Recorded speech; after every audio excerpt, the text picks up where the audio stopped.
Welcome to Diet Doctor Explores, where this week we're going to talk about how to make recipe substitutions.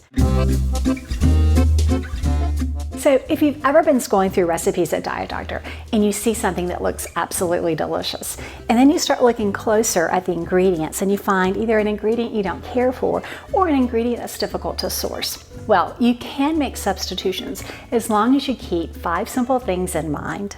First, consider the nutritional value of the substitution you're making. So if a recipe calls for spinach and you use kale, you're adding a few more carbs to that. You can look at our visual guide on Diet Doctor to see the range of carbohydrate in some of our favorite vegetables. Another thing to look at as far as nutrition is whether you're changing the fat ratios. If the recipe calls for a chicken thigh with skin on and use a chicken breast, there's going to be considerably less fat in that dish.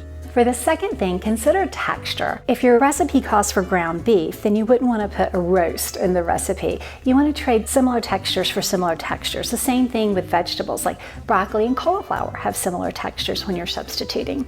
The third consideration is taste. You want to use things that taste similarly. For example, leeks and onion, or cauliflower and cabbage, or even Brussels sprouts. If you start adding asparagus for cauliflower, then you're going to have a very different taste in your recipe.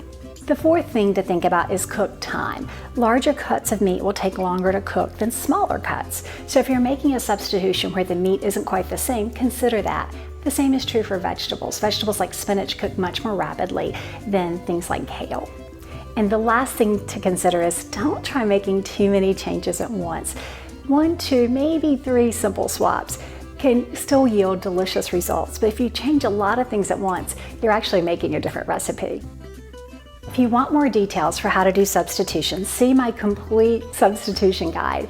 I talk about how to swap out meats, vegetables, and even dairy. In fact, I've given you recipes where I've made some common swaps, like eliminating pork or substituting chicken for seafood. Now, let me show you one of Diet Doctor's favorite recipes where I made a few substitutions myself. We have a delicious keto chicken casserole. You have this creamy sauce with whipping cream, with cream cheese, has pesto in it. Like, how could that not be good?